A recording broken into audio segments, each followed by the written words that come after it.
আচ্ছা, তোমাদের দেখবে আমি একটা লিঙ্ক প্রোভাইড করেছি, এই লিঙ্কটাতে ক্লিক করবে। ক্লিক করার পর একটা পেজ ওপেন হবে, ঠিক আছে? আমার অলরেডি অ্যাকাউন্ট ক্রিয়েট আছে, জাস্ট তোমাদের আমি বলে দিচ্ছি। এখানে হচ্ছে তোমাদের ফোন নাম্বার দেবে, ঠিক আছে? যে কোনো নাম্বার দিতে পারো, হোয়াটসঅ্যাপ থাকতেও পারে, নাও থাকতে পারে, নট সাম ম্যাটার, ঠিক আছে? এখানে নাম্বারটা প্রোভাইড করবে, ঠিক আছে? এখানে তোমাদের পাসওয়ার্ড দেবে, যেমন পাসওয়ার্ড হয় একটা স্ট্রং পাসওয়ার্ড।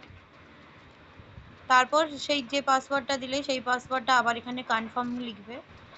আর হচ্ছে লাস্টে যে প্লিজ সেট আর ট্রানজ্যাকশন পাসওয়ার্ড বলে যেটা আছে, এই পাসওয়ার্ডটা হচ্ছে গিয়ে তোমার ট্রানজ্যাকশনের সময় লাগবে। তিনটে একই পাসওয়ার্ড দিয়ে রাখাটাই বেটার, ঠিক আছে? এবার তুমি সে যাই পাসওয়ার্ড দাও না কেন, পাসওয়ার্ডগুলো কিন্তু খাতায় লিখে রাখবে, আর অবশ্যই মনে রাখবে। আর প্লিজ সেট আর ট্রানজ্যাকশন পাসওয়ার্ড, ট্রানজ্যাকশানের সময় কিন্তু এই পাসওয়ার্ডটা কাজে লাগবে।